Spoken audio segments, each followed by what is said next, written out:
પરીક્ષાની દ્રષ્ટિએ ખૂબ જ મહત્વની જે પ્રશ્ન છે જેમાં કીધું છે વિદ્યુત પ્રવાહ ધારિત વર્તુળાકાર લૂપ અથવા તો પ્રવાહ ગાળાની અક્ષ પર ચુંબકીય ક્ષેત્ર શોધો. જો આ બધી જે થિયરી છે એને તમારે સાથે સાથે પહેલા ચેપ્ટરમાં જે થિયરી ભણ્યા એની સાથે કમ્પેરિઝન કરતી જવાની. પહેલા ચેપ્ટરમાં આપણે અનંત લંબાઈના તારના કારણે વિદ્યુત ક્ષેત્ર શોધ્યું હતું.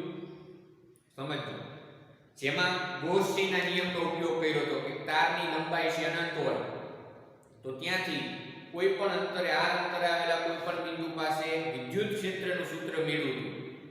હમણાં જ આપણે જે છે બાયો-સાવર્ટના નિયમની અગાઉના લેક્ચરમાં વાત કરેલી, તો એમાં સેમ એ જ વસ્તુ આપણે મેળવી હતી પણ અહીંયા ચુંબકીય ક્ષેત્ર હતું. એના પછી એક આ ત્રિજ્યાની વર્તુળાકાર લૂપ છે, સમજો કે જેના કારણે આપણે એની અક્ષ પર ચુંબકીય ક્ષેત્ર છે શોધવું છે. તો જે મેં આકૃતિમાં તમને દર્શાવેલ છે એ આકૃતિ ઉપર ધ્યાન આપી આપણે બરાબર સમજો કે એમાં આકૃતિમાં દર્શાવ્યા પ્રમાણે કેપિટલ R ત્રિજ્યાની વર્તુળાકાર લૂપ છે કે જેમાં આંટાની સંખ્યા એક જ છે, એક રિંગ જ છે કહેવાનો મતલબ કે જેમાંથી I જેટલો પ્રવાહ આ દિશામાં પસાર થાય છે. આમ જોવા જઈએ તો વિષમઘડી દિશામાં, એટલે કે આકૃતિમાં જે દર્શાવેલ છે એમાં R ત્રિજ્યાની જે લૂપ છે એમાંથી વિષમઘડી દિશામાં પ્રવાહ પસાર થાય છે. એટલે કે જે વર્તુળાકાર લૂપ છે અથવા તો એને પ્રવાહ ગાળો કહેવાય, તો એમાં એની જે ત્રિજ્યા છે એ ત્રિજ્યા કેટલી છે તો કે કેપિટલ R. એના અંદરથી પસાર થતો જે પ્રવાહ છે એ પ્રવાહ કેટલો છે તો કે I, અને કઈ દિશામાં છે તો કે એન્ટી ક્લોકવાઇઝ. તમે જોઈ શકો છો એટલે કે વિષમઘડી દિશામાં. તો વિષમઘડી દિશામાં જે પ્રવાહ છે તો આ જે O છે એનું શું છે, કેન્દ્ર છે. O માંથી જે પસાર થતી જે રેખા છે અને x અક્ષને સમાંતર છે, આ x અક્ષ છે સમજો બરાબર. તો O માંથી પસાર થતી હોય એટલે કે વર્તુળનું જે કેન્દ્ર છે, સોરી જે લૂપનું કેન્દ્ર છે એમાંથી પસાર થતી હોય અને અક્ષમાં હોય એની જે રેખા છે એને આપણે એની અક્ષ કહેશું. શું કહેશું? અક્ષ. હવે આ અક્ષ પરનું જે બિંદુ છે એને આપણે P બિંદુ કહેશું. આ અક્ષ પરનું બિંદુ કયું છે તો કે બિંદુ P. તો બિંદુ P છે O થી કેટલા અંતરે છે? x અંતરે. અને આપણે x અંતરે ચુંબકીય ક્ષેત્ર શોધવા માંગીએ છીએ. સમજો, અહીંયાથી x અંતરે આપણે જે છે એ ચુંબકીય ક્ષેત્ર કેટલું થાય એ ચુંબકીય ક્ષેત્ર છે મેળવવા માંગીએ છીએ. તો એના માટે જે બાયો-સાવર્ટનો જે નિયમ છે એનો ઉપયોગ થશે. આમાં પણ આપણે બાયો-સાવર્ટના નિયમ અનુસાર છે ચાલશે. સમજો, તો એના માટે શું કરવું પડશે તો કે પહેલા તમારે એક વિદ્યુત પ્રવાહ ખંડ વિચારવો પડશે અને વિદ્યુત પ્રવાહ ખંડથી r સદિશ જેટલા અંતરે આવેલા બિંદુએ ચુંબકીય ક્ષેત્ર મેળવવું પડશે. તો એના માટે આપણે જુઓ કે આ લૂપમાંથી જે I પ્રવાહ પસાર થાય છે તો મારે અહીંયા એક વિદ્યુત પ્રવાહ ખંડ વિચારવો છે. ઈ વિદ્યુત પ્રવાહ ખંડ કયો છે તો કે આઈડીએલ સદિશ. આ વિદ્યુત પ્રવાહ ખંડથી r સદિશ જેટલા અંતરે જે P બિંદુ રહેલું છે એ P બિંદુએ આપણે ચુંબકીય ક્ષેત્ર મેળવવું છે. તો જે આકૃતિ છે એમાં બરાબર ધ્યાન આપો કે જે આઈડીએલ સદિશ છે અને r સદિશ છે એની વચ્ચેનો ખૂણો 90 ડિગ્રી છે, જે આપણે આકૃતિમાં દર્શાવ્યું છે. કારણ કે જે વિદ્યુત પ્રવાહ ખંડ એટલે આ જે લૂપ છે એનો સ્પર્શક હશે અને r સદિશ એટલે ઈ સ્પર્શકથી કોઈ પણ બિંદુનું અંતર. એટલા માટે r સદિશ અને આઈડીએલ સદિશ વચ્ચેનો જે ખૂણો થશે કેવો થશે તો કે 90 ડિગ્રી. એટલે હું અહીંયા લખી શકું આઈડીએલ સદિશ લંબ r સદિશ માટે સૂત્રમાં જે થીટા હશે એની કિંમત કેટલી થાય 90 ડિગ્રી. ખ્યાલ આવે છે કે નહીં? પછી આગળ આ જે ભાગ છે વિદ્યુત પ્રવાહ ખંડ સેમ એ જ રીતે આ તરફ એક ભાગ મળે તો એના માટે કહી શકાય અહીંયાથી r સદિશ જેટલા અંતરે આવેલા P બિંદુ પાસે ચુંબકીય ક્ષેત્ર. તો જો મેં દર્શાવ્યું છે જેને આપણે શેના વડે દર્શાવ્યું છે dB સદિશ, અને આ વિદ્યુત પ્રવાહ ખંડના જે ચુંબકીય ક્ષેત્ર છે એ શેના વડે દર્શાવ્યું છે અહીંયા dB સદિશ. આ જે ખૂણો છે એ કયો છે થીટા. જો આ ખૂણો થીટા હોય તો આ ખૂણો કેટલો થશે થીટા. ખ્યાલ આવે છે કે નહીં? એટલે હવે આપણે જે ચુંબકીય ક્ષેત્ર છે એના બે ઘટકો વિચારવા પડે, એક સમક્ષિતિજ દિશામાંનો ઘટક, એક શિરોલંબ દિશામાંનો ઘટક. તો તમે જુઓ કે આ જે વિદ્યુત પ્રવાહ ખંડ છે સેમ એ જ રીતે આ તરફ વિદ્યુત પ્રવાહ ખંડ.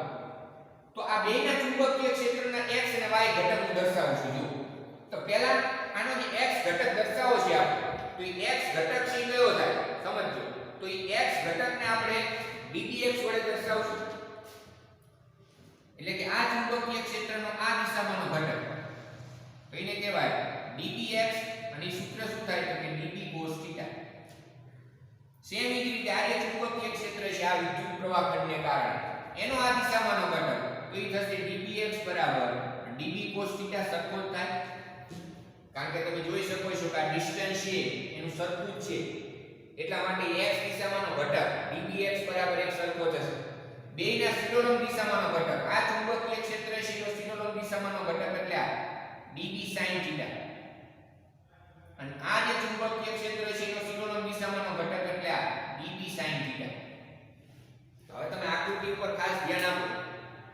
કે આકૃતિમાં સ્પષ્ટ જણાય છે કે અહીંયા જે સિનોલમ દિશામાંના ઘટકો છે એની અસર p બિંદુ પાસે નાબૂદ થઈ જાય કારણ શું કારણ કે બંને પરસ્પર વિરુદ્ધ દિશામાં છે બેયના મૂલ્યો સરખા મળશે એટલે બંનેની અસર એકબીજાને અહીંયા નાબૂદ કરી નાખશે તો p બિંદુ પાસે જે ચુંબકીય ક્ષેત્ર હશે એ આ જે આખું વિદ્યુત પ્રવાહ લૂપ છે અથવા તો વર્તુળાકાર રિંગ છે કે જેની ત્રિજ્યા કેપિટલ R છે તો એ સમગ્ર વર્તુળાકાર રિંગ છે એના પરના જે તે વિદ્યુત પ્રવાહ ખંડો હોય સમજો એ વિદ્યુત પ્રવાહ ખંડોના માત્ર x ઘટકના કારણે જ અહીંયા ચુંબકીય ક્ષેત્ર મળશે ખ્યાલ આવે છે કે નહીં એટલા માટે અહીંયા જે આપણે ચુંબકીય ક્ષેત્રનું જે સૂત્ર લખશું પેલા બાયો સાવર્ટના નિયમ અનુસાર બાયો સાવર્ટનો નિયમ એ અનુસાર આપણે જે ચુંબકીય ક્ષેત્રનું સૂત્ર લખવાનું છે તો એનું સૂત્ર આપણને ખબર છે dB બરાબર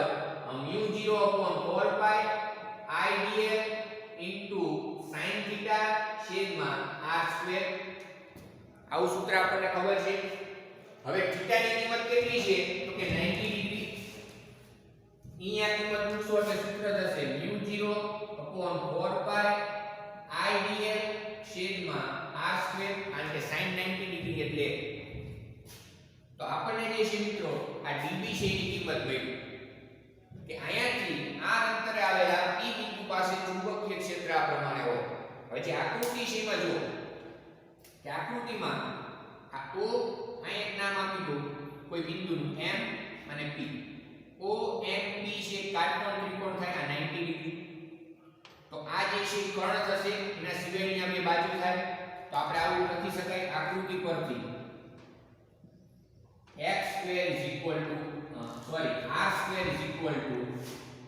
x2 r2 plus capital R2 પાયથાગોરસનો પ્રમેય કર્ણનો વર્ગ બરાબર બાકીની બે બાજુના વર્ગનો સરવાળો એક બાજુ x બીજી બાજુ r તો અહીંયા જે આ સૂત્ર મળ્યું એમાં આપણે x2 બરાબર શું લખી શકીએ જો તો કે idl છેદમાં x2 plus r2 અને નામ આપો સમીકરણ નંબર 1 હવે આપણે કિંમત કે અહીંયા જે ચુંબકીય ક્ષેત્ર મળશે એ ચુંબકીય ક્ષેત્રનું આપણને મૂલ્ય મળ્યું શું મળ્યું મૂલ્ય પણ અહીંયા આપણે ચુંબકીય ક્ષેત્રના બે ઘટક વિચાર્યા જો આ જે વિદ્યુત પ્રવાહ ખંડ છે એના કારણે આ જે ચુંબકીય ક્ષેત્ર છે એના બે ઘટક કયા તો કે dbx એટલે કે db cos θ બીજો ઘટક કયો તો કે db sin θ એવી જ રીતે સેમ અહીંયા વિદ્યુત પ્રવાહ ખંડ છે એ જ રીતે એના વ્યાસની સામે આ વર્તુળનો શું કહેવાય વ્યાસ લૂપનો વ્યાસ એની સામે જે સામેનું વ્યાસાંત બિંદુઓ છે ત્યાં જે વિદ્યુત પ્રવાહ ખંડના કારણે ચુંબકીય ક્ષેત્ર આ છે db સદિશ સમજો બરાબર તો એના બે ઘટક એ આ db cos θ db sin θ આ બે ઘટક છે એની અસર નાબૂદ થઈ જાય તો ઇન શોર્ટ શું કહી શકાય અહીંયા જે ચુંબકીય ક્ષેત્ર છે એના માટે ફક્ત આ ઘટક જ જવાબદાર હોય એટલા માટે બિંદુ P પાસે ચુંબકીય ક્ષેત્ર એટલે કે dbx db cos θ સમજો બરાબર હવે આમાં આપણે કિંમત મૂકશું કે db જે છે ની કિંમત કેટલી તો કે μ0/4 પાઈ idl છેદમાં x2 plus r2 cos θ આ જે db છે એની કિંમત આપણે અહીંયા મૂકી દીજો બરાબર ધ્યાન આપતા રહેજો હવે આગળ જે આકૃતિ છે એમાંથી cos θ બરાબર શું થાય જો આ જે આકૃતિ છે કાટકોણ ત્રિકોણ OMP લખવું લખી શકાય ત્રિકોણ OMP પરથી આ એક કાટકોણ ત્રિકોણ છે. તો આ જે કાટકોણ ત્રિકોણ છે એના ઉપરથી આપણે cos થીટા નું સૂત્ર લખવું છે. તો cos થીટા એટલે પાસેની બાજુ, સમજજો. cos થીટા એટલે શું? તો કે પાસેની બાજુ છેદમાં કર્ણ. આ ખૂણો થીટા છે તો એની પાસેની બાજુ એટલે આ છે r, એટલે કે r છેદમાં કર્ણ. કર્ણ એટલે શું? તો કે આ કર્ણ થશે. હવે r² બરાબર x² r² છે. Sorry, r² x² capital R² છે. તો આના ઉપરથી સ્મોલ r બરાબર શું થાય? તો કે √x² r² આવું લખી શકાય બંને બાજુ વર્તુળ. હવે આપણે અહીંયા શું કીધું? cos થીટા એટલે પાસેની બાજુ એટલે કેપિટલ R છેદમાં કર્ણ એટલે સ્મોલ r. તો કર્ણ એટલે શું? તો કે આ x² r² ની 1/2 ઘાત. વર્ગમૂળ છે તો એને 1/2 ઘાતે લખી શકાય. હવે ઈ કિંમત છે આમાં મૂકવાની છે. તો શું થશે? જો તો કે ddx µ0/4π idl છેદમાં x² capital R² capital R છેદમાં આ cos θ ની કિંમત આપણે અહીં મૂકી x² r² ની 1/2 ઘાત. જો સમજો બરાબર, એક એક સ્ટેપ છે ખાસ સમજતું જવાનું. પહેલા આપણે db છે એની કિંમત મેળવી, પછી એના ઉપરથી સમજજો db ની કિંમત લખી, પછી આપણે શું કર્યું? તો કે આકૃતિની ભૂમિતિ ઉપરથી cos θ ની કિંમત લખી અને આ બંનેની કિંમત છે આ સૂત્રશીમાં મૂકી, એટલે આ રીતે મળ્યું. હવે આગળ તો અહીંયા લખાય µ0 idl r છેદમાં 4π એના છેદમાં x² r² ની 1 ઘાત, x² r² ની 1/2 ઘાત. તો બેનો સરવાળો થઈ જાય એટલે કે x² r² ની 3/2 ઘાત. આ dbx કે કોઈ પણ વિદ્યુત પ્રવાહ ધારિત લૂપ છે એ લૂપના કારણે સમજો, અથવા તો વિદ્યુત પ્રવાહ ધારિત ગાળો છે એના કારણે એની અક્ષ પર x અંતરે આવેલા કોઈ પણ બિંદુ પાસે ચુંબકીય ક્ષેત્ર છે એનું સૂત્ર આ પ્રમાણે મળે. હવે આના આપણે વિવિધ કિસ્સાઓ છે એની વાત કરવાની છે કે જો x double greater than r હોય, એનો મતલબ શું? x double greater than r એટલે શું કહેવા માંગે છે? તો કે જે બિંદુએ ચુંબકીય ક્ષેત્ર શોધવાનું છે એનું અંતર એટલે કે x, એની કિંમત આ લૂપની ત્રિજ્યા વર્તુળાકાર જે ગાળો છે વિદ્યુત પ્રવાહ ગાળો એની ત્રિજ્યા કરતા ખૂબ જ વધારે હોય તો તમે શું કરી શકો? તો કે આ જે આપણું ફોર્મ્યુલા છે એમાંથી આ કેપિટલ R ને આપણે અવગણી શકીએ. તો જો આ શરત આપેલી હોય તો ચુંબકીય ક્ષેત્રનું સૂત્ર શું? તો કે dbx µ0/4π અહીંયા I dl r છેદમાં શું થશે? તો કે અહીંયાથી r² નીકળી જાય, x² ની 3/2 ઘાત, એમાંથી 2 કેન્સલ તો આવશે જવાબ છેદમાં x². તો જો આ શરત આપેલી હોય તો ચુંબકીય ક્ષેત્રનું સૂત્ર આને કિસ્સો 1 કહેવાય. જો શરત આપેલી હોય x double greater than r હોય તો આપણું આ જે ચુંબકીય ક્ષેત્રનું સૂત્ર આ બની જાય. હવે અહીંયા કોઈ પ્રશ્ન થાય. પ્રશ્ન કેવો થાય? જો કે અહીંયા જે છે સમજજો બરાબર, અહીંયા પ્રશ્ન છે એક પ્રકારે એવો આપણે ઉદ્ભવી શકે કે અહીંયા r ની જે કિંમત છે એ આપણે અંશમાંથી r ની કિંમત શા માટે ન અવગણી? સમજજો બરાબર, અંશમાં જે r ની કિંમત મળે છે એ આપણે શા માટે અવગણી નહીં? તો ઈ જે પ્રશ્ન છે સમજજો બરાબર, ઈ જે પ્રશ્ન છે એનો આપણે અહીં જવાબ લખી શકીએ કે અહીંયા r છે ને અહીંયા ગુણાકારમાં છે.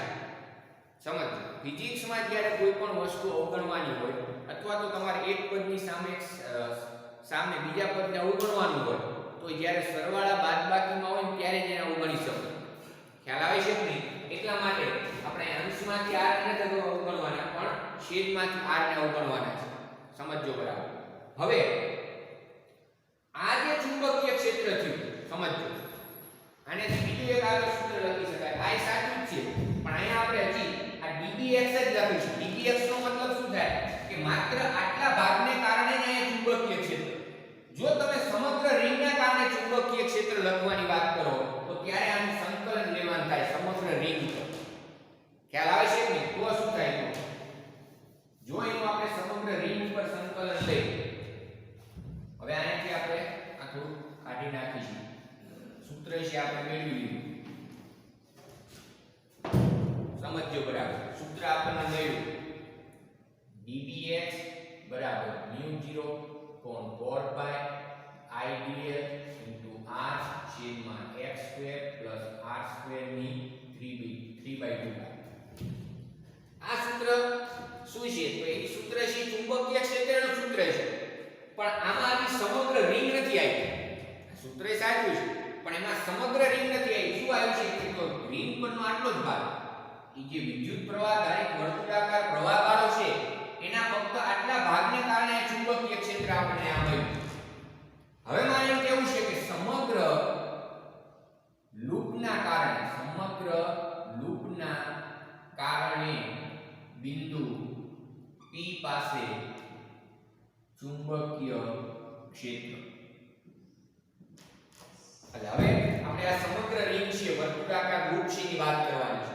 તો એ તમે જુઓ કે સમગ્ર વર્તુળાકાર લૂપ છે કે આવા અસંખ્ય વિદ્યુત પ્રવાહ ગાળાઓ છે એમાં વિભાજિત કરી શકાય. આઈડીએલ સદિશ, આઈડીએલ સદિશ, આઈડીએલ સદિશ, ઈ બધાયનો તમે સરવાળો કરો એટલે સમગ્ર લૂપ મળશે. એક સિમ્પલ વિચારો કે આઈડીએલ સદિશ જેટલા નાના નાના લંબાઈનો સરવાળો કરી સમગ્ર વર્તુળ ઉપર, તો ઈ વર્તુળ માટે શું મળે? તો કે એનો પરિઘ. ખ્યાલ આવે છે ને? એટલા માટે આપણે જે સંકલન લેશું તો સમગ્ર લૂપ પરનું સંકલન લેશું એટલે કે એને bx વડે દર્શાવશું. તો bx = dbx. સંકલન લેશું સમગ્ર રિંગ પર, સમગ્ર લૂપ પર. તો એના માટે શું થશે? તો dbx ઇન્ટુ આપણે જે સંકલન લેવાનું છે સમગ્ર લૂપ માટે લેવાનું છે, તો બધા જ પ્રવાહ ગાળાઓ છે અંદર આવી જવા દો. μ0 idl into r છેદમાં dbx એટલે શું છે? 4 pi. અહીંયા થશે x² + r² ની 3/2. જે અચળ પદ છે બહાર લેવી સંકલનની બહાર. તો અચળ કયા કયા છે? તો કે આ μ0/4 pi અહીંયા i into r છેદમાં શું થશે? તો કે x² + r² ની 3/2. તો આ બાકી શું રહ્યું? Integration dl. હવે આ ઇન્ટિગ્રેશન dl સમગ્ર લૂપ પર, સમગ્ર લૂપ એટલે કે સમગ્ર જે પ્રવાહગાળો છે વર્તુળાકાર એના પર આ dl નું સંકલન લેવાનું છે. તો તમે શોર્ટ વિચારતા જાઓ કે આ બધાય dl છે નો આપણે સરવાળો કરી તો આપણને શું મળે? તો કે લૂપ છે વર્તુળ છે એનો પરિઘ. એટલે આનો જે આન્સર આવશે એનો શું થશે? પરિઘ. પરિઘ એટલે 2πr. તો અહીં લખાશે μ0/4 pi આ i into r છેદમાં x² + r² એની 3/2 into 2πr. એ 2πr કોના બરાબર લખ્યા? આના બરાબર. આ સંકલનનો જવાબ શું આવે? તો એક વર્તુળનો પરિઘ, અને જે લૂપ છે એનો પરિઘ કેટલો થાય? 2πr. જે આપણે આ દેશી સાદું રૂપ આપી તો એમાં તમે જોઈ શકો છો કે પાઈ c કેન્સલ થઈ જાય. સમજો તો સૂત્ર મળ્યું μ0 ir² છેદમાં 2 છે અહીંથી કેન્સલ 2 કૌંસમાં x² + r² ની 3/2. આ સમગ્ર લૂપ છે, સમગ્ર પ્રવાહગાળો છે એના કારણે ચુંબકીય ક્ષેત્ર થયું. તો અહીંયા આપણે જે ચુંબકીય ક્ષેત્રનું આજે સૂત્ર મેળવ્યું એ સૂત્ર શેના માટે છે? તો આ ચુંબકીય ક્ષેત્ર સમગ્ર લૂપ નથી નિર્દેશ કરતું. એ લૂપનો ફક્ત કયો ભાગ? કે આ ખંડ. એના કારણે ચુંબકીય ક્ષેત્ર. પછી આપણે શું કહ્યું કે સમગ્ર લૂપના કારણે ચુંબકીય ક્ષેત્ર લેવા માટે એનું સંકલન લઈ લીધું. સંકલન એટલે ટૂંકમાં એક પ્રકારનો સરવાળો. તો એ સંકલન લેતા આપણે મૂળભૂત સમીકરણ, મૂળભૂત સૂત્ર છે આપણને મળ્યું. આના ઉપરથી આપણે ના કિસ્સાઓ છે એ ફરીવાર ચર્ચા કરી. તો આના ઉપરથી નહીં કરી શકાય, પણ એ ફક્ત વિદ્યુત પ્રવાહ ખંડને કારણે ચુંબકીય ક્ષેત્ર છે. સમજ. હવે સૂત્ર આપણું આ bx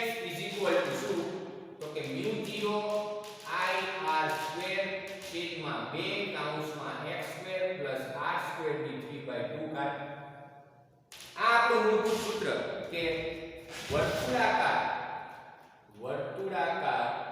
રિંગ કે લૂપ કે અથવા પ્રવાહગાળો કે નું અક્ષીય ચુંબકીય ક્ષેત્ર. કયું? અક્ષીય ચુંબકીય ક્ષેત્ર. અક્ષ પરના કોઈ બિંદુ માટેનું ચુંબકીય ક્ષેત્ર, એનું આ સૂત્ર છે. હવે એના થોડાક જે કિસ્સાઓ છે એની આપણે વાત કરી. જો કે આ જે સૂત્ર છે એમાં તમને એમ કે લૂપમાં આંટાની સંખ્યા કેપિટલ N હોય. એનો મતલબ શું? કે અત્યારે એક જ આંટો છે, અમુકને એક જ આંટો, આ જે છે એક જ આંટાની વાત કરી છે. માની લો કે આવા અસંખ્ય આંટાવાળી કે વિકાડી લૂપ તૈયાર કરવામાં આવે તો ચુંબકીય ક્ષેત્ર કેટલું થાય? તો કંઈ નહીં કરવાનું, આ સૂત્ર છે એમાં n ઉપર અંશમાં મલ્ટીપ્લાય થઈ જાય, એટલે કે μ0 NIR² છેદમાં 2 કૌંસમાં x² + r² ની 3/2. જો લૂપ છે એમાં આંટાની સંખ્યા n હોય તો સૂત્ર, જો આંટો એક જ હોય, આંટાની સંખ્યા એક જ હોય તો n બરાબર 1 મૂકો એટલે ફરીવાર આ સૂત્ર આવી જાય. એક આ વસ્તુ છે, સમજજો બરાબર. હવે તમને એમ કે જો x double greater than r હોય તો જો હું એક તમને કન્ડિશન આપીશ, એ કન્ડિશન ઉપરથી તમારા સૂત્ર કહેવાનું. મૂળભૂત સૂત્ર તો આપણે લખી નાખ્યું. હવે હું તમને એક કન્ડિશન આપતો જઈશ, એ કન્ડિશન ઉપરથી તમારા સૂત્ર છે લખવાનું કે લૂપમાં આંટાની સંખ્યા કેપિટલ N હોય તો આ સૂત્ર આ પ્રમાણે લખાય. તો એનો મતલબ આ સૂત્ર એક આંટા માટે છે કે એક આંટો છે લૂપનો, એમાંથી આ પ્રવાહ પસાર થાય, એની ત્રિજ્યા કેપિટલ R, વર્તુળાકાર પ્રવાહ જે ગાળો છે એની, તો x અંતરે ચુંબકીય ક્ષેત્રનું આ સૂત્ર છે સમગ્ર રિંગના કારણે, સમગ્ર લૂપના કારણે. જો x double greater than r હોય તો શું થાય? તો કે આ જે સૂત્ર છે સમજો, એમાંથી જ આપણે આગળ વધીશું કે n આંટા માટે કહી દીધું. હવે બધાયમાં n આંટા માટે જ આપણે લખશું. ખ્યાલ આવે છે કે નહીં? x double greater than r હોય એનો મતલબ એવો થયો કે બંને બાજુનો વર્ગ કરું તો x² double greater than r² થાય. તો એનો મતલબ r² ને x² ની સાપેક્ષે તમે અવગણી શકો. પણ એક વસ્તુ ખાસ ધ્યાન રાખવાની કે જે પદને આપણે અવગણવાનું છે એ જ્યાં ગુણાકારમાં છે ત્યાંથી ન અવગણાય, સરવાળા બાદબાકીમાં હોય ત્યાંથી અવગણવામાં આવે. એટલે આપણું આ જે સૂત્ર છે એમાંથી આપણે r² ને અવગણવા છે. તો r² છે એ અંશમાંથી નહીં કેન્સલ થાય, ફક્ત આ જે છેદ છે એમાંથી કેન્સલ થાય, એટલે કે dx μ0 NIR² છેદમાં 2 કૌંસમાં અહીંયાથી r² નીકળી ગયા એટલે x² ગયા, એની પાસે 3/2 કાઢ, 2 કેન્સલ, તો જવાબ આવ્યો μ0 NIR² છેદમાં 2x3. આપણું આ જે સૂત્ર મળ્યું dx μ0 NIR² છેદમાં 2x3. આ સૂત્રનો ઉપયોગ ક્યારે થાય? કે જ્યારે તમને આવી કન્ડિશન આપેલી x double greater than r, મતલબ હમણાં જ આપણે સમજાયો કે જે બિંદુએ ચુંબકીય ક્ષેત્ર શોધવાનું છે તેનું આ લૂપના કેન્દ્રથી જે અંતર x છે એ મૂલ્ય આની ત્રિજ્યા r કરતાં ખૂબ જ વધારે હોય તો r ને આની સાપેક્ષે અવગણી શકાય. એટલા માટે આ જે સૂત્રમાં આપણે r² ને x² ની સાપેક્ષે અવગણ્યા. ત્રીજું, લૂપ અથવા તો રિંગના કેન્દ્ર પર ચુંબકીય ક્ષેત્ર. આ મહત્વનું હોય. તમને એમ કે આ જે P બિંદુ છે એ P બિંદુ આ કેન્દ્ર પર જ હોય, અહીંયા ચુંબકીય ક્ષેત્ર કેટલું ઇન શોર્ટ. અત્યારે આ P બિંદુ કેન્દ્રથી કેટલા અંતરે છે? x અંતરે છે. માની લો કે એનાથી તમે લઈ x અંતર છે ઘટાડતા એ કેન્દ્ર પર મૂકી તો ચુંબકીય ક્ષેત્ર કેટલું થાય? તો તમે વિચારો કે જ્યારે P બિંદુ કેન્દ્ર પર હોય ત્યારે x ની કિંમત કેટલી હોય? તો કે 0, કારણ કે કેન્દ્ર ઉપર જ છે. તો એટલા માટે રિંગના કેન્દ્ર પર ચુંબકીય ક્ષેત્ર માટે x બરાબર શું હોય? 0. ઈ સૂત્ર જે x ની કિંમત અહીં મૂકી દો શું મળશે? b0. x બરાબર આપણે શું મૂકશું? 0. તો અહીં લખવાનું b0 is equal to mu 0 n I r square છેદમાં 2 r સ્ક્વેર એની 3/2 ઘાત. હજી આપણે એનું સાદું રૂપ આપી તો કે mu 0 n I r square છેદમાં 2 r square r square cancel થઈ જાય તો અહીં r ઘન એક r કેન્સલ તો સૂત્ર મળશે mu 0 n I છેદમાં 2r. આ આપણું સૂત્ર થયું b0 કયું mu 0 n I છેદમાં 2r. કયું સૂત્ર કઈ રીતે ઉપયોગમાં લેવું એ તમને રકમમાં કન્ડિશન આપેલી હોય એના ઉપરથી જે નક્કી કરતું હોય કે તમને એવું કીધું હોય કે આ જે વર્તુળાકાર લૂપ છે એના કેન્દ્ર પર ચુંબકીય ક્ષેત્ર શોધો.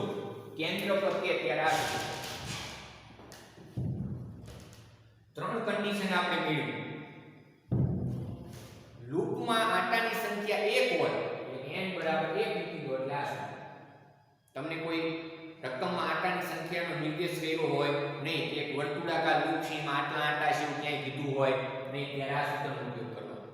તમને એમ કે એક વિદ્યુત પ્રવાહ ધારિત લૂપ છે કે એમાંથી આટલો પ્રવાહ પસાર થાય છે એમાં 100 આંટા છે તો ત્યારે આ સૂત્ર ત્યારે તમારા અંશમાં n વડે એને મલ્ટીપ્લાય કરવા પડે. પછી તમને એમ કે જે બિંદુએ ચુંબકીય ક્ષેત્ર શોધવાનું છે એ બિંદુનું અંતર ત્રિજ્યા કરતાં ખૂબ જ વધારે છે તો ત્યારે તમારે આ સૂત્રનો ઉપયોગ કરવો.